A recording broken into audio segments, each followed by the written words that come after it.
Now I know we've seen plenty of rookies come and go and have a moment, but what Jayden Daniels is doing, this is different. This really does remind me of CJ Stroud last year. We're talking about record-breaking performances, clutch plays, and a dude who's quickly becoming the face of Washington.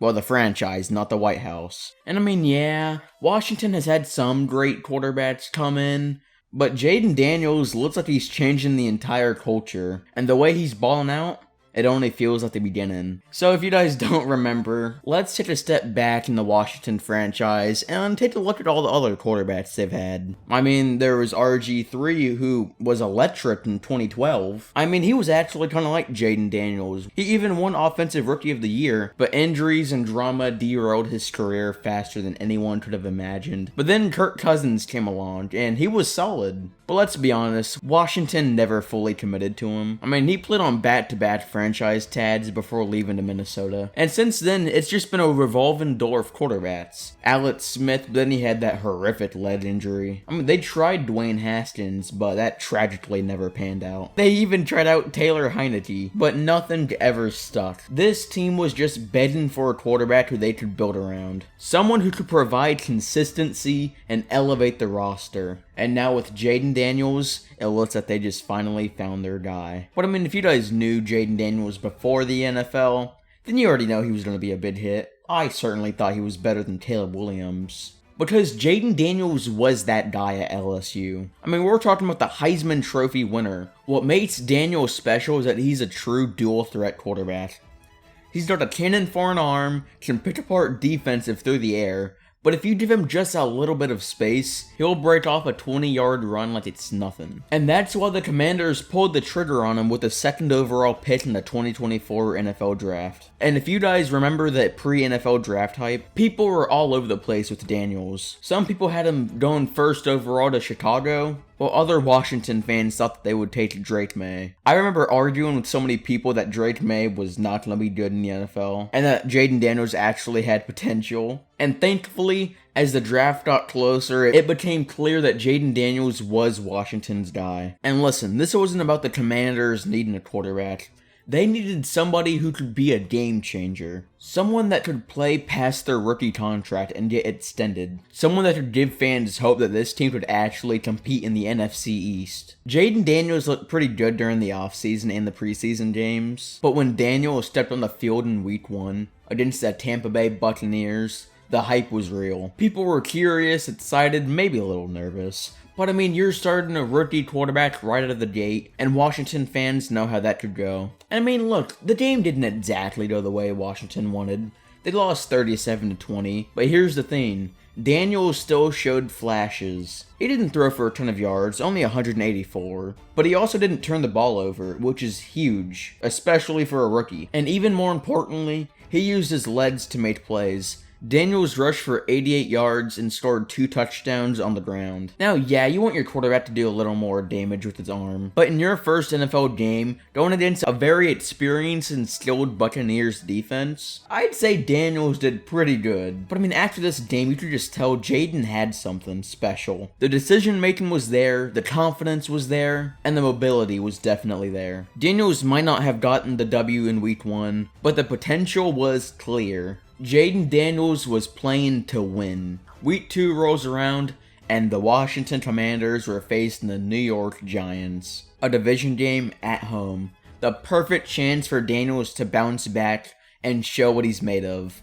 And man, did he deliver. The Commanders pulled out a 21-18 win, and Jayden Daniels was pretty solid. He completed 23 of 29 of his passes for 226 yards, still no touchdowns, but more importantly, no interceptions. He stayed calm, didn't force anything, and led the Commanders to a game-winning drive in the final 2 minutes. For a rookie quarterback, winning close games is a huge confidence booster. It wasn't a flashy win, but it was gritty, and that's what you want from your young quarterback. He showed leadership, made the right decisions, and got the job done. This game was a turning point, not just for Daniels, but for Washington. Fans started to believe that they might actually have something in Jayden Daniels. But it was week 3 when things started to take off. The Commanders go to Cincinnati, Ohio to face off against Joe Burrow and the Bengals. And I'm going to be honest, I wasn't picking Washington to win that game. The Bengals were the clear favorites in my book. Joe Burrow and Jamar Chase had something to prove during that game, and the offense was supposed to light up the scoreboard. Except it was the other LSU Heisman winner who stole the show. The Commanders won 38-33, and Daniels showed out. He had 21 completions on 23 attempts, 254 yards, 2 touchdowns, and the craziest stat is that he completed 91.3% of his passes, which broke the rookie quarterback completion percentage in a single game. Let that sink in for a second. Jayden Daniels, in just his 3rd NFL game, broke an NFL record. And I mean, it wasn't just a fluky stat line either. Daniels was in complete control from start to finish. He also led the team in rushing again with 39 yards, and another touchdown on the ground. This was the moment where everyone, not just Commander fans, but NFL fans in general, started to realize that Jayden Daniels is legit.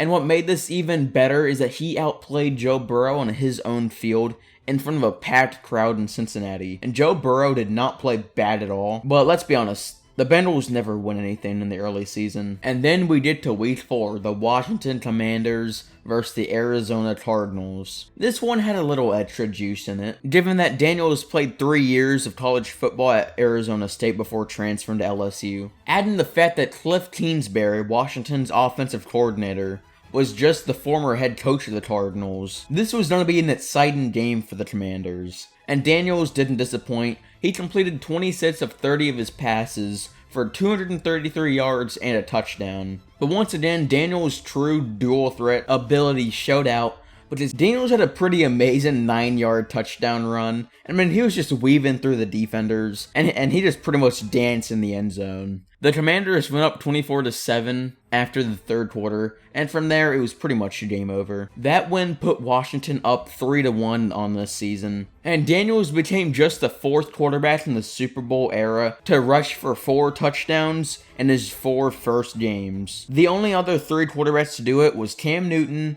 RG3, and Anthony Richardson. And I mean, Jayden Daniels just showed remarkable composure throughout the entire game, especially after throwing his first interception of the season, and some rookies probably would have crumbled and lost their confidence, but not Daniels. He came back the very next drive and led Washington to another score. So what about Jayden Daniels is making him so successful early on? For one, it's his dual threat ability. We've seen other dual threat quarterbacks come in the league and make an impact. Guys like Lamar Jackson, Justin Fields.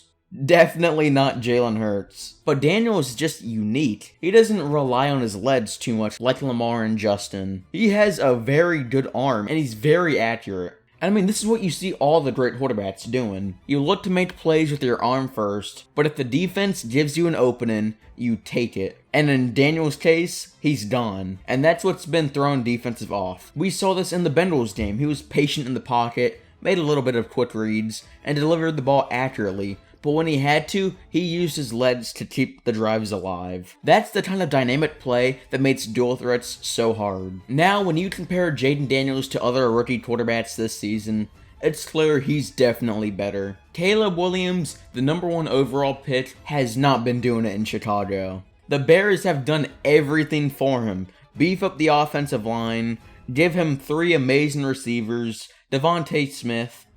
No, wait. What? I don't know who their running back is, but Caleb Williams has not been making it work. Bo Nix with the Broncos. Now, he's shown a little bit of flashes, but he's also been very inconsistent. And the Broncos are still one of the worst teams in the NFL, and they're trying to figure things out. I mean, Drake May hasn't even started a game, and that's why he's my favorite for Offensive Rookie of the Year, with only 2 others in that list being Malik Neighbors and Joe Alt. But we all know Joe Alt's not going to win, because he's an offensive lineman. But he's been too good. But right now, I don't see anybody else winning it. But what does that mean for the future of the Washington Commanders? For the first time in a long time. But this franchise finally has someone to build around. Jayden Daniels isn't just a promising rookie. He's the future of this team. Washington's got weapons too. I mean, you have Terry McLaurin, Brian Robinson, and Devontae Adams is looking for a new team. So, I mean, that's something. I don't think it's going to happen, but that's just something. But I really do think this team has the potential to make a serious run in the NFC East. And look, I'm not saying the Commanders are suddenly going to win a Super Bowl, but with Daniels at quarterback, they're building something. This is a team who could be dangerous, not just for this season, but for years to come. And I've been trying to get this video out for weeks now. I just keep on delaying it. So sorry for that, but new videos are coming very soon. But let me know in the comments, do you think Jayden Daniels is already the best rookie quarterback? Or do you think somebody else will step up? Hit the like button, subscribe to the channel, and turn on notifications for more NFL content. I'll catch you in the next one. Peace.